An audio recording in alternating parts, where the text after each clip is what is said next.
ಆಕಾಶವಾಣಿಯ 90 ವರ್ಷದ ಸಂಭ್ರಮಾಚರಣೆಯ ಸಂದರ್ಭದಲ್ಲಿ ವಿಶೇಷ ಕಾರ್ಯಕ್ರಮ ಸರಣಿ ಆಕಾಶ ಬುಟ್ಟಿ. ಆಕಾಶದೀಪವು ನೀನು, ನಿನ್ನ ಕಂಡಾಗ ಸಂತೋಷವೇನು. ನಿವೃತ್ತ ನಿಲಯದ ಕಲಾವಿದರಾದ ಬಿಆರ್ ಗೀತಾ ಅವರೊಂದಿಗೆ ಸಂದರ್ಶನ. ಈ ಕಾರ್ಯಕ್ರಮದ ಮೊದಲನೆಯ ಭಾಗ ಇದೀಗ. ಇವರೊಂದಿಗೆ ಜಾಂಪಣ್ಣ ಆಶಿಹಾಳ್. ನಿನ್ನ ಕಂಡಾಗ ಸಂತೋಷವೇನು. ಆಕಾಶಬುಟ್ಟಿ ಕಾರ್ಯಕ್ರಮದ ಕೇಳುಗರಿಗೆ ನಮಸ್ಕಾರ. ಇವತ್ತು ನಮ್ಮ ಜೊತೆಗಿದ್ದಾರೆ ನಿಲಯದ ಕಲಾವಿದರಾಗಿ ಸೇವೆ ಸಲ್ಲಿಸಿ ನಿವೃತ್ತರಾಗಿರುವಂತಹ ಬಿಆರ್ ಗೀತಾ ಅವರು. ಮೇಡಮ್ ನಮಸ್ಕಾರ. ನಮಸ್ಕಾರ ಸರ್. ಈಗ ನೇರವಾಗಿ ನೀವು ಆಕಾಶವಾಣಿಗೆ ಮತ್ತೆ ಬಂದ್ರಿ.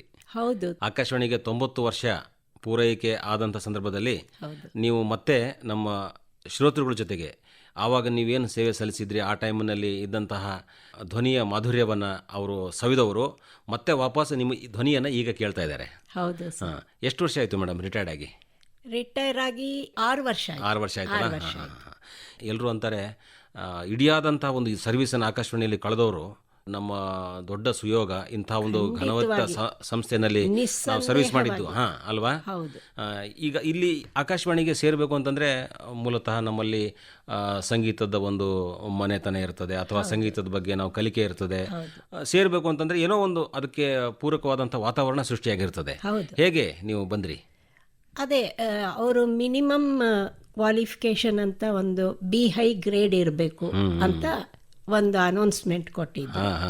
ಸೊ ಅದ್ರ ಮೂಲಕ ನಾವು ಯಾರ್ಯಾರು ಆಗಿತ್ತೋ ಆ ಥರ ಹಾಕೊಂಡಿದ್ರು. ಅದರಲ್ಲಿ 64 ಜನನೋ ಏನೋ ಅಪ್ಲೈ ಮಾಡ್ಕೊಂಡ್ಬಿಟ್ಟಿದ್ರು. ಅದ್ರಲ್ಲಿ ಕೊನೆಗೆ ಒಂದು 8 ಜನನೋ ಏನೋ ಸ್ಕ್ರೂಟನಿ ಮಾಡಿ 8 ಜನನೇನೋ ಇಂಟರ್ವ್ಯೂಗೆ. ಆ ಇಂಟರ್ವ್ಯೂನಲ್ಲಿ ನಾನು ಮತ್ತೆ ಶ್ರೀ ವಿದ್ವಾನ್ ಎಂ ರಾಘವೇಂದ್ರ ನಾವಿಬ್ರು ಸೆಲೆಕ್ಟ್ ಆದ್ವಿ. ಎಂ ರಾಘವೇಂದ್ರ ಅವರು ನಾವಿಬ್ರು ಸೆಲೆಕ್ಟ್ ಆದ್ವಿ. 8 ಜನದಲ್ಲಿ ನಾವಿಬ್ರು ಸೆಲೆಕ್ಟ್ ಆದ್ವಿ. ಅಲ್ವಾ? ಆಕಾಶವಾಣಿಯಲ್ಲಿ ಈಗಲೂ ಕೂಡ ಬಿ ಹೈ ಗ್ರೇಡ್ ಅಥವಾ ಬಿ ಗ್ರೇಡ್ ಕಲಾವಿದರು, ಎ ಗ್ರೇಡ್ ಕಲಾವಿದರು ಅಂತ ಇದ್ದೇ ಇರ್ತಾರೆ. ಹೌದು. ಆದರೆ ಅವರು ಅವಾಗ ಬಂದು ಹಾಡ್ತಾರೆ ಹೋಗ್ತಾರೆ. ಆದ್ರೆ ನೀವು ನಿರಂತರವಾಗಿ ಹಾಡ್ಲಿಕ್ಕೆ ಸರ್ವಿಸಲ್ಲೇ ಸೇರ್ಕೊಂಡ್ರಿ. ಆಕಾಶವಾಣಿಯಲ್ಲಿ ಈ ರೀತಿ ಈಗಲೂ ಕೂಡ ಕೆಲವೊಬ್ರು ಏನು ಗ್ರೇಡ್ ಪರೀಕ್ಷೆಗಳನ್ನು ಪಾಸ್ ಮಾಡಿಕೊಂಡು ಗ್ರೇಡೆಡ್ ಕಲಾವಿದರು ಅಂತೇಳಿ ನಾವೇನು ಹೇಳ್ತೀವಿ, ಅವರಿಗೂ ಕೂಡ ಆಕಾಶವಾಣಿಯಲ್ಲಿ ನಾವು ಸೇರ್ಬೋದೇನೋ ಅಂತ ಏನೋ ಅನ್ಸುತ್ತೆ ಅವರಿಗೆ. ಆ ವಾತಾವರಣ ಸದ್ಯಕ್ಕೆ ಇಲ್ಲ, ತಗೋತಾ ಇಲ್ಲ ಅಂತ ಕೇಳಬೇಕು. ನಿರಂತರವಾಗಿ ಕಲಾವಿದರುಗಳನ್ನು ನಾವು ಕರೆಸಿ ಅವರ ಕಾರ್ಯಕ್ರಮಗಳನ್ನು ಧ್ವನಿಮುದ್ರಣ ಮಾಡ್ತೀವಿ. ಅವ್ರು ಹಾಡಿದ್ದನ್ನು ನಾವು ಕೇಳುಗರಿಗೆ ತಲುಪಿಸ್ತಾ ಇದ್ದೀವಿ. ಅವರು ಸಂತೋಷ ಪಡ್ತಾ ಇದ್ದಾರೆ. ದಿನನಿತ್ಯ ಆಕಾಶವಾಣಿಗೆ ನಾವು ಬರೋದು ಇದೆಯಲ್ಲ, ಇದು ಡ್ಯೂಟಿ ಅಂತ ಹೇಳಿ ಬರ್ತೀವಿ. ನಿಮ್ಗೆ ಏನಾರು ಅನಿಸುತ್ತಾ ಯಾವಾಗ ಬೇರೆ ಕಡೆ ಹೋಗ್ಬೇಕಂತ? ಬೇರೆ ಕಡೆ ನಮ್ಗೆ ಬೇಕಾದಷ್ಟು ಅವಕಾಶಗಳು ಬರೋದು, ಹೋಗ್ತಾ ಇದ್ವಿ ಕೂಡ. ಆದ್ರೆ ಪ್ರಯಾರಿಟಿ ಏನಿದ್ರು ಫಸ್ಟ್ ಆಕಾಶವಾಣಿ ಸರ್. ನಾವು ಈ ಜಾಗದಲ್ಲಿ ನಾವು ಇಷ್ಟು ವರ್ಷ ಸೇವೆ ಸಲ್ಲಿಸೋದಿಕ್ಕೆ ಪುಣ್ಯ ಮಾಡಿದ್ವಿ ಅಂತಾನೆ ಹೇಳಬೇಕು. ತಪಸ್ಸು. ಎಷ್ಟೋ ಜನ ಕಾಯ್ತಿರ್ತಾರೆ ಸರ್, ಎಲ್ಲರಿಗೂ ಈ ಅವಕಾಶಗಳು ಸಿಗೋದಿಲ್ಲ. ಅಂಥದ್ರಲ್ಲಿ ಯಾವ ಜನ್ಮದ ಒಂದು ಪುಣ್ಯನೋ ಅಂತ ಹೇಳ್ತೀನಿ ನಾನು ಇನ್ನೊಂದು ಹೇಳ್ತೀನಿ ಸರ್, 7 ಜನ್ಮ ಎತ್ತಿದ್ರು ನಾನು ನಿಲಯದ ಕಲಾವಿದನೋ ಗೊತ್ತಿಲ್ಲ. ಹಾಗೆ ಸೇವೆ ಸಲ್ಲಿಸ್ಬೇಕು ಅಂತಾನೆ ನನ್ನ ಆಸೆ ಸರ್. ಪೂರ್ಣ ಪ್ರಮಾಣದ ಈ ಆರ್ಟಿಸ್ಟ್ ಆಗಿ ಸೇವೆ ಸಲ್ಲಿಸಿದಾಗ ಎಂತೆಂಥ ಕಲಾವಿದರುಗಳನ್ನ ನಾವು ಭೇಟಿ ಮಾಡ್ತೀವಿ, ಅವರಿಂದ ಕಲಿತೀವಿ, ನಾವು ಕಲಿಸ್ಕೊಡ್ತೀವಿ. ಹಾಗೆ ಎಂತೆಂಥ ಅವಕಾಶಗಳು ನಮಗೆ ಸಿಕ್ಕಿದೆ. ಆಕಾಶವಾಣಿ ನಮಗೆ ಏನು ಕೊಟ್ಟಿಲ್ಲ ಸರ್. ಪ್ರತಿಯೊಬ್ಬರ ಕಲಾವಿದರಿಗೂ ಇದು ಎಲ್ಲಾನು ಕೊಟ್ಟಿದೆ ಸರ್ ಈ ಸಂಸ್ಥೆ. ನಿಜ. ಈಗ ತಾವು ಆರಂಭದಲ್ಲಿ ಆ ಒಂದು ಸ್ಪರ್ಧೆಯ ಮೂಲಕವಾಗಿ ಬಂದ್ರಿ. ಅಷ್ಟು ಜನ ಇದ್ರು, ಅಷ್ಟರೊಳಗೆ ನಿಮಗೆ ಅವಕಾಶ ಸಿಕ್ಕಿದೆ. ನಿಮಗೆ ಮತ್ತು ರಾಘವೇಂದ್ರ ಎಂ ಅವರು ಕೂಡ ಒಬ್ಬ ದೊಡ್ಡ ಕಲಾವಿದರು. ಅವರು ಕೂಡ ಇಲ್ಲಿ ಬಂದರು. ಅಂದರೆ ನಂತರ ದಿನಮಾನಗಳಲ್ಲಿ ಅವರು ಒಬ್ಬ ನಿರ್ದೇಶಕರಾಗಿ ರಿಟೈರ್ಡ್ ಆದ್ರು ಅಲ್ವಾ? ಅಂದ್ರೆ ನಾವು ಸ್ಟಾಫ್ ಆರ್ಟಿಸ್ಟ್ ಆಗಿ ಮುಂದುವರೆದ್ರಿ. ಅವರೆಲ್ಲ ಅಪ್ಲೈ ಮಾಡ್ಕೊಂಡ್ರು, ಹೊರಟೋದ್ರು. ಹೌದೌದು. ಈ ರೀತಿ ಅವರವರ ಒಂದು ಹುದ್ದೆಗಳನ್ನ ಬದಲಾವಣೆ ಮಾಡಿಕೊಂಡು ಕೂಡ ತಮ್ಮ ಪ್ರವೃತ್ತಿಯನ್ನ, ತಮ್ಮ ಹವ್ಯಾಸವನ್ನ, ಸಂಗೀತವಾಗಿರ್ಬೋದು, ಬರವಣಿಗೆ ಆಗಿರ್ಬೋದು, ಅದನ್ನು ಮುಂದುವರಿಸಿಕೊಂಡು ಬೇರೆ ಸ್ಟ್ರೀಮ್ಗಳಿಂದ ತುಂಬಾ ಹೆಸರು ಮಾಡಿದವರು ಕೂಡ ನಮ್ಮ ಆಕಾಶವಾಣಿಯಲ್ಲಿ ತುಂಬಾ ಜನ ಇದ್ದಾರೆ. ಈಗ ಸಂಗೀತದ ಒಂದು ಅಭ್ಯಾಸ ಆರಂಭದಲ್ಲಿ ಆ ಮನೆ ವಾತಾವರಣ ಹೇಗಿತ್ತು? ಅಂದರೆ ನನಗೆ ಹುಟ್ಟದಾಗಿಂದಾನೇ ಸಂಗೀತ ಸರ್. ನಮ್ಮ ತಾಯಿ ಹೊಟ್ಟೆನಲ್ಲಿದ್ದಾಗಿಂದಾನು ಸಂಗೀತ ಕೇಳ್ಕೊಂಡೇ ಬಂದಿರೋಳು. ಯಾಕೆಂದ್ರೆ ಸಂಗೀತದ ಮನೆತನ ಬೆಳಕವಾಡಿ ಪರಂಪರೆ ಅಂತಂದ್ರೆ ಬಹಳ ದೊಡ್ಡ ಹೆಸರು. ಮೈಸೂರು ಕಡೆ. ಈ ಥರ ಇದ್ದಾಗ ನಮಗೆ ನಮ್ಮ ತಾತ ಅವರು ಬೆಳಕೋಡಿ ಶ್ರೀನಿವಾಸ ಅಯ್ಯಂಗಾರ್ ಅಂತ, ಅವರು ಮೈಸೂರು ಅರಮನೆಯಲ್ಲಿ ಅವರು ಆಸ್ಥಾನ ವಿದ್ವಾಂಸ ಆಗಿದ್ದವರು. ಹಾಗೆ ನಮ್ಮ ದೊಡ್ಡಪ್ಪಂದ್ರು ಆಗಿನ ಕಾಲದಲ್ಲೆಲ್ಲ ಅವರು ದೊಡ್ಡ ಮಗ ಹುಟ್ಟಿದ್ರೆ ತಂದೆ ಹೆಸರೇ ಇಡೋರಂತೆ. ಹಾಗೆ ನಮ್ ದೊಡ್ಡಪ್ಪ ಹೆಸರು ಶ್ರೀನಿವಾಸ ಅಯ್ಯಂಗಾರೆ, ಅಂದ್ರೆ ಶ್ರೀನಿವಾಸ ಅಯ್ಯಂಗಾರ್ ಮಂಟು ಅಂತ ಆ ಥರ ಏನೋ ಹೇಳೋರು. ಹಾಗೆ ಆಮೇಲೆ ವರದರಾಜ ಅಯ್ಯಂಗಾರ್ ಇನ್ನೊಬ್ರು ದೊಡ್ಡಪ್ಪ, ಅವರು ತುಂಬಾ ಹೆಸರುವಾಸಿ. ಆಮೇಲೆ ನಮ್ಮ ತಂದೆಯವರು ರಂಗಸ್ವಾಮಿ ಅಯ್ಯಂಗಾರ್ ಅಂತ, ಎಲ್ಲರೂ ಆಸ್ಥಾನ ವಿದ್ವಾಂಸರಾಗಿ ಇದ್ದವರು. ನಾಲ್ವಡಿ ಕೃಷ್ಣರಾಜ ಒಡೆಯರ್ ಕಾಲದಲ್ಲಿ ನಮ್ಮ ತಾತ ಅವರೆಲ್ಲ ಅಲ್ವಾ, ಸಂಗೀತಕ್ಕೆ ಸಾಕಷ್ಟು ಪ್ರೋತ್ಸಾಹ ಪುರಸ್ಕಾರಗಳನ್ನ ಕೊಟ್ಟಂತಹ ಅಂತ ಕೇಳಿರ್ಬೋದಲ್ವಾ ಅವರು. ನಮ್ಮ ತಾತ ಅವರು ಯಾವಾಗ್ಲೂ ಜೊತೆನಲ್ಲಿ. ನಮ್ಮ ದೊಡ್ಡಪ್ಪ ಅವ್ರನ್ನ ವರದರಾಜ ಅಯ್ಯಂಗಾರ್ ಅಂತ ಹೇಳಿದ್ನಲ್ಲ, ಅವ್ರಿಗೆ ದತ್ತು ತರ ಕೊಟ್ಬಿಟ್ಟಿದ್ರು. ಅವರು ನಮ್ಮ ತಾತಕ್ಕಿಂತ ಜಾಸ್ತಿಯಾಗಿ ಅವ್ರ ಜೊತೆ ಎಲ್ಲ ಕಡೆ ಪ್ರಯಾಣ ಮಾಡ್ತಾ ಇದ್ರು, ಇಲ್ಲಿ ತಮಿಳ್ನಾಡು ಅಲ್ಲಿ ಇಲ್ಲಿ. ಹಾಗಾಗಿ ಇವ್ರು ಮುತ್ತೈ ಭಾಗವತರು ಪರಂಪರೆಯಲ್ಲಿ ನಾವು ಬಂದ್ರಿ ನೀವು ಅಂತ ನಂಗಾಯ್ತು. ಈಗ ಅವ್ರದ್ದು ಎಲ್ಲ ರಚನೆಗಳು ಆ ಥರ ತುಂಬಾ ಕಲೆಕ್ಷನ್ಸ್ ಇರೋದು. ಸಾಮಾನ್ಯ ಗುರುಗಳು ಏನು ಆ ಒಂದು ಪ್ರಭಾವ ಬೀರಿರ್ತಾರೆ ನಮ್ಮ ಮೇಲೆ, ಸರ್ವಸ್ವವು ನಮಗೆ ಅಲ್ವಾ. ನಂತರ ಅದಕ್ಕೆ ಆ ಒಂದು ಪರಂಪರೆಯಲ್ಲಿ ಬಂದಾಗ ಅದೇ ಮನೆತನದವರೇ ನಾವು ಅಂತ ಅನ್ನೋ ಅಷ್ಟಕ್ಕಾಗಿರ್ತದೆ. ಹೇಗೆ ನೀವು ಆಕಾಶವಾಣಿಗೆ ಬಂದಾಗ ತವ್ರ ಮನೆಗೆ ಬಂದಂಗೆ ಬರ್ತೀವಿ ನಾವು ಅಂತ ಹೇಗೆ ಹೇಳ್ತೀರಿ, ಹಾಗೆ ಸಂಗೀತಕ್ಕೆ ಇದ್ದಂತಹ ಗುರುಗಳು ಅಷ್ಟು ಒಂದು ಶ್ರದ್ಧೆಯಿಂದ ಅವ್ರು ಕಲಿಸಿರ್ತಾರೆ ಮತ್ತು ನಾವು ಕೂಡ ಹಂಗೆ ಕಲ್ತಿರ್ತೀವಿ. ಯಾರು ಹೆಚ್ಚಿನ ಒಂದು ಶ್ರದ್ಧೆ ಪರಿಶ್ರಮ ಹಾಕಿ ಸಂಗೀತವನ್ನು ತಮ್ಮದನ್ನಾಗಿ ಮಾಡಿರ್ತಾರೆ, ಅವರು ಮುಂದೆ ಎಲ್ಲೆಲ್ಲೋ ಅವಕಾಶಗಳು ಸಿಗ್ತವೆ. ಹೇಗೆ ಆಕಾಶವಾಣಿಯಲ್ಲಿ ನಿಮಗೆ ಸೇವೆಗೆ ಹೆಂಗೆ ಅವಕಾಶ ಪ್ರವೇಶ ದೊರಕ್ತೋ ಹಾಗೆ ಆ ಥರ ಒಂದು ಇರುತ್ತೆ. ಅಂದರೆ ಪ್ರಾಮಾಣಿಕವಾದಂಥ ನಮ್ಮ ಕಲೆ ಅದು ಯಾವುದೇ ಆಗಿರಲಿ ತುಂಬ ಪ್ರಾಮಾಣಿಕತೆ ಬೇಕಾಗುತ್ತೆ, ಭಾಳಷ್ಟು ಪರಿಶ್ರಮ ಬೇಕಾಗುತ್ತೆ. ನಾವು ಆಕಾಶವಾಣಿ ಕೆಲ್ಸಕ್ಕೆ ಸೇರಿದ್ಮೇಲೆ ಯಾವ ತರ ಕೆಲಸ ಕೊಟ್ಟರು ಮಾಡಬೇಕು ಸರ್, ಅದೇ ನಮ್ಮ ಕರ್ತವ್ಯ, ಆದ್ಯವಾದ ಒಂದು ಕರ್ತವ್ಯ ಅಂತ. ಈಗ ನಿಲಯದ ಕಲಾವಿದರಾಗಿ ಅನೇಕ ಹಾಡುಗಳನ್ನು ಅದಕ್ಕೆ ಸಂಗೀತ ಸಂಯೋಜನೆ ಮಾಡೋದಾಗ್ಲಿ ಹಾಡೋದಾಗ್ಲಿ ಸತತವಾಗಿ ಮಾಡಿದ್ರಿ. ಬಿ ಆರ್ ಗೀತಾ ಅವ್ರು ಹಾಡಿದ್ದು ಹಾಡಂದ್ರೆ ಇಡೀ ರಾಜ್ಯಾದ್ಯಂತ ನಮ್ಗೆ ಎಲ್ಲ ಆಕಾಶವಾಣಿಗಳಿಂದ ಕೂಡ ಹಾಡುಗಳು ಬಂದೇ ಬರ್ತವೆ. ಈಗ ಈ ಮೊದಲಿಗೆ ಹೊಸದಾಗಿ ರಚನೆ ಅಂತ ಮಾಡಬೇಕಾಗಿದೆ. ನೀವು ಮೂಲತಃ ಹೊರಗಡೆ ಇದ್ದಾಗ ಮಾಡ್ತಿದ್ರಿ ನಿಜ, ಇಲ್ಲಿ ಒಳಗಡೆ ಬಂದಾಗ ಆಕಾಶವಾಣಿಯಲ್ಲಿ ಸತತವಾಗಿ ಅನೇಕ ಕವಿಗಳ ರಚನೆಗಳು ಎಲ್ಲ ಅವಾಗ ರಚನೆ ಮಾಡಬೇಕಾಗತ್ತೆ. ಮನೆಯಲ್ಲಿ ಒಂಥರ ತುಂಬಾ ಶಾಸ್ತ್ರೀಯ ಸಂಗೀತಕ್ಕೆ ತುಂಬಾ ಒತ್ತು ಕೊಟ್ಟಿದ್ರು. ಸೊ ಅದನ್ನೇ ನಾವು ನಡೆಸ್ಕೊಂಡ್ ಬರ್ತಾ ಇದ್ವಿ. ನಮ್ಮ ತಂದೆಯವರು ತುಂಬಾ ಚಿಕ್ಕವರು, ಅವರ ತಂದೆ ಹೋದಾಗ ನಾವೆಲ್ಲ ನೋಡೇ ಇಲ್ಲ. ಅಂದ್ರೆ ಅಂಥ ಪರಂಪರೆನಲ್ಲಿ ನಾವು ಬೆಳೆದು ಬಂದ್ವಿ. ನಾವು ಆ ಪರಂಪರೆಯಲ್ಲಿ ಹುಟ್ಟಿ ಆ ಸಂಗೀತ ನಮ್ಮಲ್ಲೂ ಪಸರಿಸಿ ಬರ್ತಾ ಇದೆ ಅಂತಂದ್ರೆ ಅದು ಯಾವುದೋ ಒಂದು ಜನ್ಮದ ಪುಣ್ಯದ ಫಲ. ನಮ್ಮ ತಂದೆ ಸ್ವಲ್ಪ ಟ್ರೆಡಿಷನಲ್ ಆಗಿ ಇದೆ, ಆ ಥರದ್ದೇ ಹಾಡಬೇಕು. ಎಲ್ಲಾದ್ರೂ ಮನೆಯಲ್ಲಿ ನಾವು ಲೈಟ್ ಮ್ಯೂಸಿಕ್ ಅಥವಾ ಸಿನಿಮಾ ಹಾಡೋಂಗಿಲ್ಲ ಅಂದ್ರೆ ಹೊಡೆದ್ಬಿಡೋರು. ಯಾಕೆಂದ್ರೆ ವಾಯ್ಸ್ ಅನ್ನೋದು ಈ ಲೈಟ್ ಮ್ಯೂಸಿಕ್ಗೆ ಎಲ್ಲ ಸ್ವಲ್ಪ ಸಿನಿಮಾ ಸಂಗೀತ ಅಂದಾಗ ಸ್ವಲ್ಪ ರೇಂಜ್ ಜಾಸ್ತಿ ಹಾಡ್ತೀವಿ ಅಲ್ವಾ, ಆವಾಗ ನಿಮ್ಮ ಧ್ವನಿ ಹಾಳಾಗುತ್ತೆ, ಅದೆಲ್ಲ ಹಾಡಬೇಡ ಅನ್ನೋರು. ಒಪ್ಕೋತಿರ್ಲಿಲ್ಲ. ಅವ್ರ ಮನೇಲಿ ಇಲ್ಲ ಅಂದ್ರೆ ನಾವು ಜೋರಾಗಿ ಹಾಡೋದು, ಆ ಥರ ಒಂದು ಕಾಲ ಇಲ್ಲ. ಅದು ನಿಜಾನೂ ಕೂಡ. ಯಾಕಂದರೆ ಎಷ್ಟೋ ಸಲ ಈ ಸಿನಿಮಾ ಸಂಗೀತನೋ ಅಥವಾ ಇನ್ನೊಂದು ಯಾವುದೋ ಸಂಗೀತ ಅದು ನಮಗೆ ಅಬ್ಸ್ಟ್ರಾಕ್ಟ್ ಆಗೋ ಸಾಧ್ಯತೆ ಇರುತ್ತೆ. ಯಾಕಂದರೆ ಈಗ ಶಾಸ್ತ್ರೀಯವಾಗಿ ಕಲಿಯೋರಿಗೆ ಶಾಸ್ತ್ರೀಯ ಸಂಗೀತದ ಎಲ್ಲ ಪಟ್ಟುಗಳು ಫುಲ್ ಕರಗತ ಆಗಬೇಕು. ಆಮೇಲೆ ಅದು ಹೆಂಗೆ ಇರಬೇಕಂದ್ರೆ ಅದೇ ಇರಬೇಕು. ಇನ್ನೊಂದು ಯಾವ್ದಾರ ಒಂದು ಸೇರ್ಕೊಂಡ್ಬಿಟ್ರೆ ಹೇಳಕ್ಕಾಗಲ್ಲ, ಆ ಕಡೆ ಇವ್ರು ಜಾರಿ ಬಿಡ್ಬೋದು ಅಂತ ಒಂದು ಇರುತ್ತೆ. ಬಟ್ ನಮಗೆಲ್ಲ ನಾನು ಮಹಾರಾಣೀಸ್ ಕಾಲೇಜಲ್ಲಿ ಓದ್ತಾ ಇದ್ದೆ. ನಮ್ಮ ತಂದೆಯವ್ರ ಜೊತೆನೆ ಕ್ಲಾಸ್ಮೇಟು ಭಗವಾನ್ ಅಂತ, ಅವ್ರು ನಮಗೆ ಪ್ರಿನ್ಸಿಪಲ್ ಆಗಿದ್ರು. ಹಂಗಾಗಿ ಅವ್ರೇನ್ ಮಾಡೋರು, ನೀ ಎಂಥದ್ದು, ಆವಾಗಲೇ ನಾನು ತುಂಬಾ ಕಚೇರಿಗಳೆಲ್ಲ ಮಾಡ್ತೇನೆ. ನಾನು 10 ವರ್ಷದ ಮಗುವಿಂದಾನೆ ನಾ ಸ್ಟೇಜ್ ಪ್ರೋಗ್ರಾಮ್ ಕೊಡ್ತಾ ಇದ್ದೆ ಸರ್. ಹಂಗಾಗಿ ನನಗೆ ಪಕ್ವಾದ್ಯ ಎಲ್ಲ ನುಡ್ಸಕ್ ಬರೋರೆ ಜಡ್ಜ್ ಆಗಿ ಬಂದ್ಬಿಡೋರು ಅಲ್ಲಿ. ಆಮೇಲೆ ಅವರು ಏನು ಮಾಡೋಕ್ಕಾಗಲ್ಲ, ನಾ ಕಾಲೇಜ್ ವಿದ್ಯಾರ್ಥಿನಿ ಅಂದ್ಕೊಂಡ್ಮೇಲೆ ನಾನು ನಮ್ಮ ಕಾಲೇಜ್ಗಾಗಿ ನಾವು ಹೋಗ್ಲೇಬೇಕು. ಆ ಥರ ನನ್ನ ಕಾಂಪಿಟೇಷನ್ಸ್ಗೆಲ್ಲ ಕಳಿಸ್ಬಿಡೋರು. ಹೋಗಿ ಹಾಡ್ಬಿಡ್ತಾ ಇದ್ದೆ, ಪ್ರೈಸ್ ಬಂದ್ಬಿಡೋದು, ಶೀಲ್ಡ್ ಗಿಲ್ಡ್ ಎಲ್ಲ ನಮ್ಮ ಕಾಲೇಜಿಗೆ ಬರೋದು.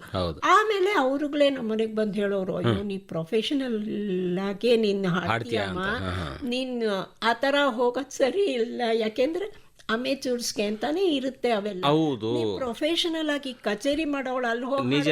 ಖಂಡಿತವಾಗಿ ನಿಂಗೆ ಬರೋದ್ ಬಂದೇ ಬರುತ್ತಲ್ವಾ, ಹೌದು. ಅದು ಸರಿ ಇಲ್ಲ ಅಂತ ಅದ್ ನನಗೂ ಗೊತ್ತು. ಬಟ್ ನಾವು ನಮ್ಮ ಪ್ರಿನ್ಸಿಪಲ್ಗೆ ಅದನ್ನ ಹೇಳಿದ್ರೆ ಅವ್ರು ಒಪ್ಕೋತಿರ್ಲಿಲ್ಲ.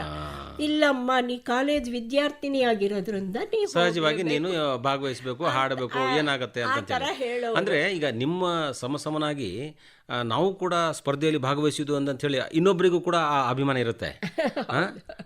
ಬಿ ಆರ್ ಗೀತಾ ಅವರು ಆ ಕಾರ್ಯಕ್ರಮದಲ್ಲಿ ಹಾಡಿದ್ರು, ನಾವು ಕೂಡ ಹಾಡಿದ್ವಿ. ಅವರಂತೂ ಚೆನ್ನಾಗಿ ಹಾಡ್ತಾರೆ. ನಮಗೂ ಕೂಡ ಒಂದು ಆ ಕಾಂಪಿಟೇಷನ್, ಒಂದು ಆರೋಗ್ಯಕರ ಸ್ಪರ್ಧೆ ಇರಬೇಕಲ್ಲ.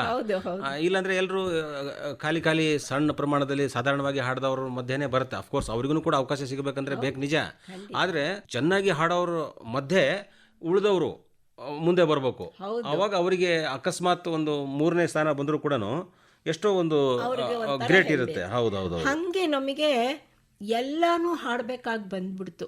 ಲೈಟ್ ಮ್ಯೂಸಿಕ್ ಹಾಡ್ತಾ ಇದ್ದೆ, ಅಂದ್ರೆ ಭಾವಗೀತೆಗಳೇ ಆಗ್ಲಿ, ಆಮೇಲೆ ದೇವರ ನಾಮಗಳನ್ನೇ ಆಗ್ಲಿ, ಅಥವಾ ಈ ತರ ಎಲ್ಲಾನು ಹಾಡಕ್ಕೆ ಶುರು ಮಾಡಿದೆ. ಸಿನಿಮಾ ಹಾಡು ಹಾಡ್ತಾ ಇದ್ದೆ. ಜಾನಕಿ ಅವ್ರ ಹಾಡುಗಳನ್ನೆಲ್ಲ ತುಂಬಾ ಹಾಡ್ತಾ ಇದ್ದೆ ಹೊರಗಡೆ ಹೋದಾಗ, ಬೇರೆ ಬೇರೆ ಸ್ಟೇಜ್ಗಳಲ್ಲಿ, ಎಲ್ಲಾ ಕಡೆ. ತುಂಬಾ ಆಸೆ. ನಮ್ ತಂದೆ ಇಲ್ಲ ಅಂದ್ರೆ ನಮ್ದು ಶುರು ಆಗ್ಬಿಡೋದು, ಪಿಚ್ಚಲ್ಲಿ ಹಾಡೋದು, ಹೀಗೆ ಎಲ್ಲಾನು ಹಾಡೋ ಅಂತ ಆವಾಗಿಂದಾನೇ ಒಂದು ಅಭ್ಯಾಸ ಆಯ್ತು. ಆಮೇಲೆ ಬೆಂಗಳೂರು ಆಕಾಶವಾಣಿನಲ್ಲಿ ನಾನ್ ಸೇರಿದಾಗ ಶ್ರೀಯುತ ಎಚ್ ಕೆ ನಾರಾಯಣ ಅವರು ಇಲ್ಲಿ ಪ್ರೊಡ್ಯೂಸರ್ ಆಗಿದ್ರು. ಆವಾಗ ತುಂಬಾ ಭಾವಗೀತೆಗಳ ಕಾರ್ಯಕ್ರಮ ಬಹಳ ನಡೆಯೋದು. ಆಮೇಲೆ ಈ ಔಟ್ಸೈಡ್ ಬ್ರಾಡ್ಕಾಸ್ಟ್ ಓಬಿಗಳು ತುಂಬಾ ನಡೆಯೋದು. ಈಗ ಎಲ್ಲ ಸ್ಪೆಷಲ್ ಪ್ರೊಡಕ್ಷನ್ಸ್ ಹೊರಗಡೆ, ಈಗ ಯುಗಾದಿ ಸಂಭ್ರಮ, ಆಮೇಲೆ ಇದು ಯಾವುದು ದೀಪಾವಳಿ, ಎಲ್ಲದಕ್ಕೂ ಮಾಡೋ ಸ್ಪೆಷಲ್ ಅಕೇಷನ್ಸ್ ಬರ್ತಿತ್ತು. ಆ ಟೈಮಲ್ಲಿ ಹಾಡುಗಳು ಬೇಕೇ ಬೇಕು. ಆವಾಗೆಲ್ಲ ನಮ್ಮ ಆಕಾಶವಾಣಿಯಿಂದ ನಾನು ಶಾಂತಾ ಜಯತೀರ್ಥ ಬಹಳ ಹಾಡ್ತಾ ಇದ್ದೆ. ಮೇಲ್ ವಾಯ್ಸ್ ಅಂದ್ರೆ ವಿಶ್ವನಾಥ್ ನಾಕೋಡವ್ರು ಸ್ಟಾಫ್ ಅಲ್ಲಿ, ಅಂದ್ರೆ ಲೈಟ್ ಮ್ಯೂಸಿಕ್. ಇವರೆಲ್ಲ ಅಷ್ಟು ಹಾಡ್ತಿರ್ಲಿಲ್ಲ. ರಾಘವೇಂದ್ರ ಅವರೆಲ್ಲ ಕ್ಲಾಸಿಕಲ್ಲು ಆ ಥರ ಹಾಡೋರು. ನಾನು ಶಾಂತಾ ಜಯತೀರ್ಥ ಬಹಳ ಹಾಡಿದ್ದೀವಿ ಅವಾಗೆಲ್ಲ. ಬಹಳ ಒಳ್ಳೆ ಅದು ಅವಕಾಶ ಅಂತ ಅನ್ಬೇಕು ಆಕಾಶವಾಣಿಗೂ ಕೂಡ. ಯಾಕಂದ್ರೆ ಯಾವುದೋ ಒಂದು ಪ್ರಯೋಗ ಮಾಡ್ಬೇಕಂದಾಗ ಅಲ್ಲಿ ನಮ್ಮ ಕಲಾವಿದರು ಆಲ್ರೆಡಿ ರೆಡಿ ಇದ್ದಾರೆ ಅಂತಂದಾಗ, ಒಂದು ರೂಪಕಕ್ಕಾಗಿರ್ಬೋದು ಅಥವಾ ಯಾವುದೋ ಒಂದು ವಿಶೇಷ ಕಾರ್ಯಕ್ರಮಕ್ಕೆ ಒಂದು ಹಾಡನ್ನ ಬಳಸ್ಬೇಕಂದಾಗ ಬಿ ಆರ್ ಗೀತಾ ಇದಾರೆ ಕರೀರಿ, ಶಾಂತಾ ಜಯತೀರ್ಥ ಇದಾರೆ ಕರೀರಿ ಅಂತ ಹೇಳಿ. ಇಲ್ಲಿ ನಾನೇನೋ ಒಂದು ರೆಕಾರ್ಡಿಂಗ್ ಮುಗಿಸ್ಬಿಟ್ಟೇನೋ ಒಂದು 10 ನಿಮಿಷ ಟೈಮ್ ಏನಾರು ಕೂತಿದ್ರೆ ಯಾವುದೋ ಸೆಕ್ಷನ್ ಒಂದು ಚೀಟಿ ಎತ್ಕೊಂಡು, ಮೇಡಮ್ ಬನ್ನಿ ಮೇಡಮ್ ಇದೊಂದು ಸ್ವಲ್ಪ ನೋಡ್ಕೊಂಡು ಒಂದು ಇವತ್ತು ತಂಬೂರಿ ಇಟ್ಕೊಂಡು ಹಾಡ್ಕೊಟ್ಬಿಡಿ ನಮ್ಗೆ ಸಾಕು, ಇವತ್ತೇ ಸಾಯಂಕಾಲ ಬ್ರಾಡ್ಕಾಸ್ಟ್ ಆಗಬೇಕು. ಹೀಗೆ ನಮಗೆ ಅವಕಾಶಗಳು ಬಂದ್ಬಿಡ್ತು ಸರ್. ಅಲ್ಲಲ್ಲೇ ತಗೊಳ್ಳೋದು, ಅಲ್ಲಲ್ಲೇ ಟ್ಯೂನ್ ಮಾಡ್ಕೊಂಡು ಹಾಗಾಗಿ ಹಾಡ್ಬಿಡ್ತಾ ಇದ್ದೆ. ಅದೇ ಒಂದು ಕವಿತೆ ಆಗಿರ್ಬೋದು, ರಚನೆ ಆಗಿರ್ಬೋದು, ಅದನ್ನ ಅಲ್ಲಿ ಬಳಸಬೇಕಂದಾಗ ಒಂದೇ ನಿಮಿಷದ ಹಾಡು ಇರಲಿ, ಒಂದು ಪಲ್ಲವಿನೇ ಬಳಸಿದ್ರು ಕೂಡ ನಿಮ್ಮ ಧ್ವನಿಯಲ್ಲಿ ಅದು ರೆಕಾರ್ಡ್ ಆಗಿ, ಅಂದ್ರೆ ಆಕಾಶವಾಣಿ ಯಾವತ್ತೂ ಅದನ್ನು ಕಾಪಾಡ್ಕೊಂಡು ಬಂದಿದೆ. ಯಾರೋ ಬಂದು ಏನೋ ಹಾಡೋಂಗಿಲ್ಲ, ಆಡಿಷನ್ ಆರ್ಟಿಸ್ಟ್ಗಳೇ ಹಾಡಬೇಕು, ಅವ್ರ ಧ್ವನಿನೇ ಹೋಗ್ಬೇಕು, ಅವ್ರ ಧ್ವನಿಯಲ್ಲೇ ಹಾಡುಗಳು ಹೋಗ್ಬೇಕು ಅಂತಿತ್ತು. ಈಗಲೂ ಕೂಡ ಹಾಗೆ ಇದೆ. ಈಗ ನೇರ ಸತ್ಯನಾರಾಯಣ ಇದ್ರಲ್ಲ, ಅವರು ಒಂದು ವಚನ ಸಾಹಿತ್ಯದ ಬಗ್ಗೆ ಒಂದು ಫೀಚರ್ ತರ ಏನೋ ಮಾಡಿದ್ರು. ಆಗೇನ್ ಮಾಡಿದ್ರು, ಹಿಂದಿನ ದಿವಸ ನಮ್ಮ ಮನೆಗೆ ಹೋಗೋ ಟೈಮ್ಗೆ 10 ಹಾಡು ಏನೋ ಕೊಟ್ಬಿಟ್ರು. ಎಲ್ಲ ಕೋರಸ್ ಅಲ್ಲೇ ಬೇಕು ಅಂದ್ರು. ನೀವೇನ್ ಮಾಡ್ತೀರೋ ಮಾಡಿ ಅಂದ್ರೆ ಅವ್ರಿಗೆ ಅಷ್ಟು ಕಾನ್ಫಿಡೆನ್ಸು ಮಾಡ್ತೀನಿ ನಾನು ಅಂತ. ಅದು ಚಾಲೆಂಜ್ ಆಗಿ ತಗೊಂಡು ಮಾಡಿದೆ ನಾನು. ಹೇಗೆ ಅಂದ್ರೆ ಈಗ ಕ್ಯಾಪಿಸ್ಕೊಂಡೆ, ಇದೆಲ್ಲ ನಾನು ಮಾಡಿದ್ವಾ ಆಯ್ತಾ. ಅದೇ ದಾಸರ ಪದ ಆಗಿರ್ಬೋದು ಅಥವಾ ಇನ್ನಿತರ ಬೇರೆ ಎಲ್ಲಾ ಪದಗಳನ್ನ ಮಾಡಬೇಕಾಗತ್ತೆ. ಭಾವಗೀತೆಗಳು ಅದು ಹೇಗೆ ಅಂದ್ರೆ ಆಯಾ ಒಂದು ರಚನೆಗೆ ಅನುಗುಣವಾಗಿ ನಮ್ಮ ಭಾವವನ್ನ ಹಾಕ್ಬೇಕಾಗತ್ತೆ. ಮತ್ತೆ ಈ ಸತತವಾಗಿ ರಾಗ ಸಂಯೋಜನೆ ಮಾಡುವಾಗ ದೊಡ್ಡ ಸವಾಲಿನ ಕೆಲಸ. ಎಲ್ಲಾ ರಾಗನೂ ಎಲ್ಲಾ ಸಾಹಿತ್ಯಕ್ಕೂ ಅನುಗುಣವಾಗಿ ಸೂಟ್ ಆಗೋದಿಲ್ಲ. ಇವಾಗ ಒಂದು ಪ್ರಕೃತಿ ಅಂದ್ರೆ ಎಲ್ಲ ಮಾರ್ನಿಂಗ್ ರಾಗ ಹಾಕಿದ್ರೆ ತುಂಬಾ ಚೆನ್ನಾಗಿರುತ್ತೆ. ಹಾಗೆ ಅದು ನನ್ನ ಮನಸ್ಸಿನ ಭಾವನೆ. ಹೌದೌದು. ಬಿ ಆರ್ ಗೀತಾ ಅವರೇ, ಈಗ ಸಾಮಾನ್ಯ ನೀವು ಒಳ್ಳೆ ಕಂಪೋಸಿಂಗ್ ಮಾಡ್ತೀರಿ, ತುಂಬ ಚೆನ್ನಾಗಿ ಹಾಡ್ತೀರಿ ಅಂತಂದಾಗ ಬಹಳಷ್ಟು ಬೇರೆ ಬೇರೆ ಕವಿಗಳು ನಿಮ್ಮ ಸಂಪರ್ಕಕ್ಕೆ ಬರ್ತಾರೆ. ಒಂದು ಹಾಡನ್ನು ದಯವಿಟ್ಟು ಇದನ್ನು ಟ್ಯೂನ್ ಮಾಡಿ ಹಂಗೆ ಅಂತೇಳಿ. ಆ ರೀತಿ ದೊಡ್ಡ ದೊಡ್ಡ ಕವಿಗಳ ಸಂಪರ್ಕ ನಿಮಗೆ ಬಂದಿತ್ತ? ಎಲ್ಲರೂ ನನಗೆ ಬುಕ್ಗಳೆಲ್ಲ ಅವರು ಸೈನ್ ಮಾಡಿ ಎಲ್ಲರೂ ಕೊಟ್ಟಿದ್ದಾರೆ ಸರ್.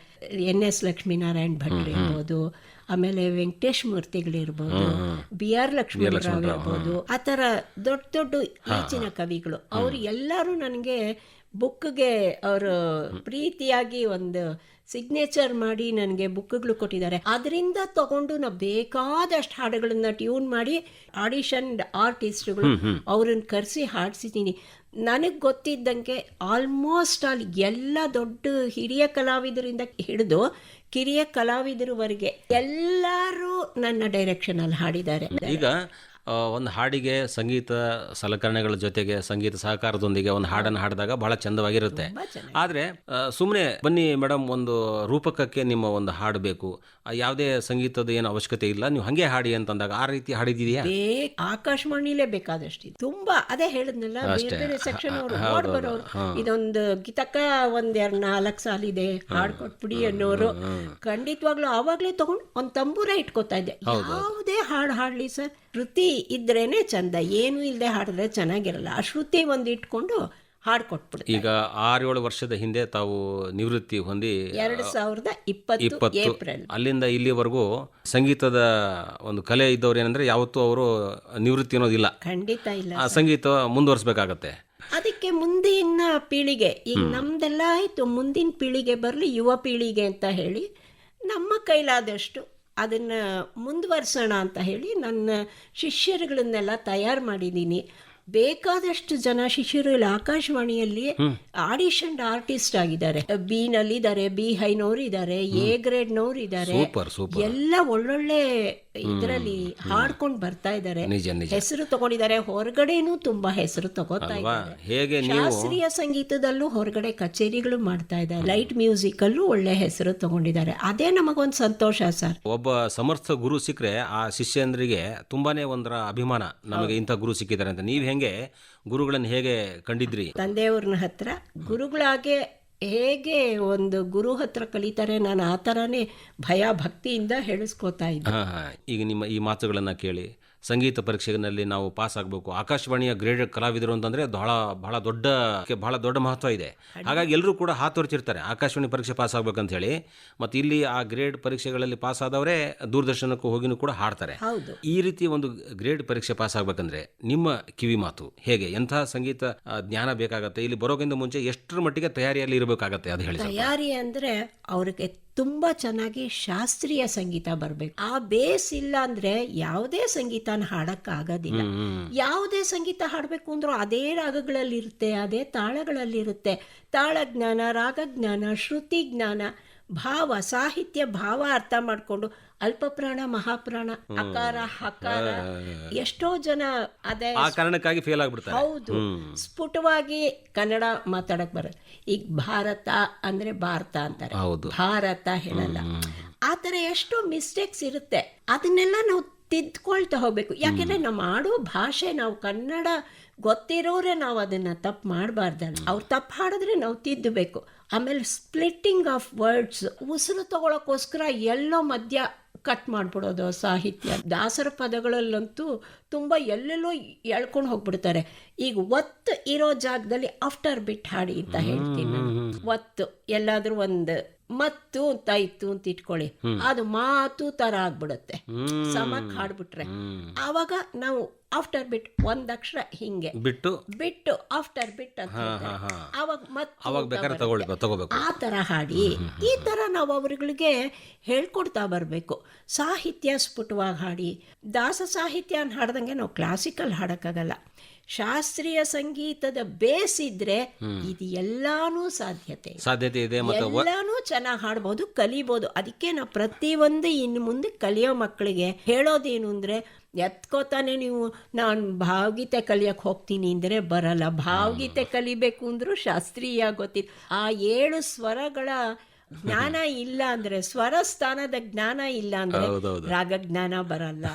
ಆಮೇಲೆ ಅದನ್ನೆಲ್ಲ ಮೀಟರ್ ಅಲ್ಲಿ ಹಾಡಿ ಅಂತಾರಲ್ಲ, ಮೀಟರ್ ಬೇಕು ಅಂದ್ರೆ ತಾಳ ಜ್ಞಾನ ಬೇಕು. ಇದೆಲ್ಲ ಸೇರಿಸಿ ಹಾಡಬೇಕು ಅಂದ್ರೆ ಶ್ರುತಿ ಜ್ಞಾನ ಬೇಕು, ರಾಗ ಜ್ಞಾನ ಬೇಕು. ಹೀಗೆ ಮೀಟರ್ ಅಂತಂದಾಗ ನನಗೆ ಈಗ ಆಧುನಿಕವಾಗಿ ಇದ್ದಂತಹ ತಂತ್ರಜ್ಞಾನವನ್ನು ಬಳಸಿ ಧ್ವನಿಯನ್ನ ಅದಕ್ಕೆ ಹೊಂದಾಣಿಕೆ ಮಾಡಿಕೊಂಡು ಮುಂದುವರಿಬಹುದು ಅಂತ ಏನೋ ಬರುತ್ತೆ. ತುಂಬಾ ಈಸಿ ಆಗ್ಬಿಟ್ಟಿದೆ ಸರ್. ಈಗ ಸಿನಿಮಾ ಸಂಗೀತ ಹಾಡೋದೆಲ್ಲ ಬಹಳ ಈಸಿ. ಅಂದ್ರೆ ಅವ್ರು ಏನ್ ಮಾಡ್ತಾರೆ, ಇವಾಗ ಎಷ್ಟೋ ಜನಕ್ಕೆ ಸ್ವಲ್ಪ ಶ್ರುತಿ ಹೆಚ್ಚು ಕಮ್ಮಿ ಆಗತ್ತೆ ಅಂತ ಇಟ್ಕೊಳ್ಳಿ. ಸಾ ಅಂದ್ರೆ ಅದ್ ಸಾ ಸೇರಿರಲ್ಲ, ಸಾ ಸ್ವಲ್ಪ ಕಡಿಮೆ ಏನೋ ಹಾಡಿರ್ತಾರೆ, ಅದನ್ನ ಅಲ್ಲಿಗೆ ಸೇರಿಸ್ಬಿಡ್ತಾರೆ. ಈ ಇದು ಕಟ್ ಅಂಡ್ ಪೇಸ್ಟ್ ಬಂದ ಮೇಲೆ, ಈ ಕಂಪ್ಯೂಟರ್ ಯುಗ ಬಂದ ಮೇಲೆ ಹಾಡು ಅನ್ನೋದು ತುಂಬ ಈಸಿ ಆಗೋಯ್ತು. ನಮ್ಮ ಕಾಲದಲ್ಲಿ ನಾವಿಲ್ಲಿ ಕೆಲ್ಸಕ್ಕೆ ಸೇರಿದಾಗ ಟೇಪಲ್ಲಿ ಸ್ಪೂಲು ಟೇಪ್ ಅದರಲ್ಲಿ ರೆಕಾರ್ಡಿಂಗ್ ಆಗೋದು. ಒಬ್ಬರು ಒಂದೇ ಒಂದು ಕೊನೆ ಒಂದು ಮುಕ್ತಾಯದಲ್ಲಿ ಯಾರು ತಪ್ಪು ಹಾಡಿದ್ರು ಮತ್ತೊಮ್ಮೆ ಮೊದಲಿಂದ ಆವಾಗ ಏನಾಗೋದು, ನಮಗೆ ಎಷ್ಟು ಟೆಕ್ಸ್ಟ್ ತಗೊಳಕ್ಕಾಗುತ್ತೆ, ಆಮೇಲೆ ವಾಯ್ಸು ಸ್ಟೈಲ್ ಆಗ್ತಾ ಬಂದು ಆವಾಗ ಎಲ್ಲ ಕಾನ್ಸಂಟ್ರೇಟ್ ಮಾಡಿ ಹಾಡ್ತಾ ಇದ್ವಿ, ಒಂದೊಂದೇ ಟೇಕಲ್ಲಿ ಹಾಡ್ಕೊಂಡು ಹೋಗ್ಬಿಡ್ತಾ ಇದ್ವಿ. ಆ ಥರ ಎಲ್ಲ ಒಂದು ಅವಕಾಶಗಳು ನಮಗೆ ಆವಾಗ ಸಿಕ್ಕೋದು. ಇವಾಗೇನು ಅಂದರೆ ಇಷ್ಟೇ ತುಂಡು ಪಲ್ವಿ ಹಾಡಿ ಆಮೇಲೆ ಅಲ್ಲೇ ಪಂಚು ನೀವು ಹಾಡ್ಕೊಂಡೋಗಿ ನಾವು ಮಾಡ್ತೀವಿ ಅಂತ ಆ ಥರ ಮಾತಾಡಿ ತಪ್ಪಾದ್ರೆ ನಾವು ಎಡಿಟ್ ಮಾಡ್ಕೊತೀವಿ ಅಂತ. ತಪ್ಪಾದ್ರೂ ಪರವಾಗಿಲ್ಲ, ನಾವು ಅದನ್ನು ಸೇರಿಸ್ತೀವಿ. ಅಂದರೆ ಸಿನಿಮಾ ರೆಕಾರ್ಡಿಂಗ್ಸ್ನಲ್ಲಿ ಈ ಥರ ತುಂಬ ಅವಕಾಶಗಳು ಇದೆ. ಅದು ಆಗುತ್ತೆ. ಈಗ ನೀವು ನೇರವಾಗಿ ವೇದಿಕೆ ಮೇಲೆ ಹಾಡ್ತಿರ್ತೀರಿ, ಅಲ್ಲಿ ಇನ್ನೊಂದ್ಸಲ ಹಾಡಕ್ಕಾಗತ್ತಾ? ಅಂದ್ರೆ ಅದಕ್ಕೆ ಆ ಒಂದು ತಾಕತ್ ಬೇಕು. ಆವಾಗಲೇ ನಮಗೆ ಕಾನ್ಸಂಟ್ರೇಷನ್ ತುಂಬ ಬರುತ್ತೆ ಸರ್. ಅಯ್ಯೋ ಅಷ್ಟು ಜನ ಕೇಳ್ತಾ ಇದ್ದಾರಲ್ಪ, ನಾವು ತಪ್ಪು ಹಾಡಬಾರ್ದು, ಕಾನ್ಸಂಟ್ರೇಟ್ ಮಾಡಿ ನಾವು ತುಂಬ ಭಯ ಭಕ್ತಿಯಿಂದ ಹಾಡ್ತೀವಿ. ಇಲ್ಲಿಂದ ಪರವಾಗಿಲ್ಲ, ತಪ್ಪಾದರೂ ಅಲ್ಲಿಂದ ಕಟ್ ಆ್ಯಂಡ್ ಪೇಸ್ಟ್ ಕಟ್ ಮಾಡ್ಕೋತಾರೆ, ಇನ್ನೊಂದ್ಸಲ ಹಾಡ್ಬಿಟ್ಟು. ತಂತ್ರಜ್ಞಾನದಿಂದ ಕೆಲವು ಒಳ್ಳೆ ಇದು ಇದೆ, ವಾಯ್ಸ್ ಮಾಡ್ಯುಲೇಷನ್ ಎಲ್ಲ ಬರುತ್ತೆ ಅವ್ರಿಗೆ. ಆಮೇಲೆ ಕೇಳೋದಕ್ಕೆ ಒಳ್ಳೆ ಮೆಲೋಡಿ, ನನ್ನ ವಾಯ್ಸೇನ ಇದು ನಡ್ಸನಾಗಿ ಆಗ್ಬಿಡುತ್ತೆ. ಎಷ್ಟು ಸಣ್ಣಕ್ಕೆ ಹಾಡಿದ್ರು ಅಲ್ಲಿ ಕೇಳಿದ್ರೆ ಏನು ಅಗಾಧವಾಗಿ ಕೇಳುತ್ತೆ ನಮ್ಮ ವಾಯ್ಸು. ಇವು ಏನು ಚೆನ್ನಾಗಿದೆ, ಇಷ್ಟು ಬ್ಯೂಟಿಫುಲ್ ಆಗಿ ಹಾಡಿದೀವ. ಈ ಥರ ಒಂಥರ ಭ್ರಮಾಲೋಕ, ಅದು ಇರುತ್ತೆ, ಭ್ರಮೆ ಬಂದ್ಬಿಡುತ್ತೆ. ನಮ್ಮದೇ ವಾಯ್ಸ ನಾವೇ ಹಾಡಿದ್ದ ಇದು ಅಂತ. ಅದು ಕೇಳೋಕ್ಕೆ ತುಂಬ ಚೆನ್ನಾಗಿದೆ, ಇಲ್ಲ ಅಂತಲ್ಲ. ಅದರಿಂದ ಎಷ್ಟೋ ಕಲಿತೀವಿ ನಾವು. ಈಗ ಆಕಾಶವಾಣಿಯಲ್ಲಿ ನೀವು ಹಾಡ್ತಿದ್ರಿ, ಹೊರಗಡೆ ಹೋಗ್ತಿದ್ರಿ, ಜನರ ಮಧ್ಯನೂ ಕೂಡ ಅಲ್ಲಿನೂ ಹಾಡ್ತಿದ್ರಿ. ಅವಾಗ ಹೇಗೆ ನಿಮಗೆ ಈ ಹಾಡನ್ನ ಇಂಥ ಕಾರ್ಯಕ್ರಮದಲ್ಲಿ ಕೇಳಿದ್ವಿ, ಎಲ್ಲೋ ಒಂದ್ ಕಡೆ ಬೆಳಗಿನ ಕಾರ್ಯಕ್ರಮದಲ್ಲಿ ನಿಮ್ಮ ಹಾಡು ಕೇಳಿದ್ವಿ, ಗೀತಾರಾಧನದಲ್ಲಿ ಆ ಥರ ಎಲ್ಲ ನಿಮ್ಮ ಹಾಡು ಕೇಳಿದೀವಿ, ಅದನ್ನ ಹಾಡ್ತೀರಾ ಮೇಡಮ್, ಆ ಹಾಡನ್ನ ಹಾಡ್ತೀರಾ ಅಂತ ಎಷ್ಟೋ ಜನ ಚೀಟಿ ಕಳ್ಸೋರು. ನಾವು ಕೇಳಿದೀವಿ, ನೀವು ಈ ಹಾಡು ಹಾಡಿರೋದೆಲ್ಲ ಆಕಾಶವಾಣಿನಲ್ಲಿ ಪ್ರಸಾರ ಆಗಿದೆ, ಅವಾಗೆಲ್ಲ ಕೇಳಿದೀವಿ, ಆ ಹಾಡು ಹಾಡ್ತೀರಾ ಅಂತ ಕೇಳೋರು. ಈ ಥರ ಅಂದರೆ ಬಹುತೇಕ ಈ ಭಾವಗೀತೆಗಳ ರಚನೆ ಕಡೆ ಜಾಸ್ತಿ, ಭಾವಗೀತೆಗಳ ಒಂದು ರಾಗ ಸಂಯೋಜನೆ ಕಡೆ ನಿಮ್ಮ ಒಲವು ಜಾಸ್ತಿ ಇತ್ತು.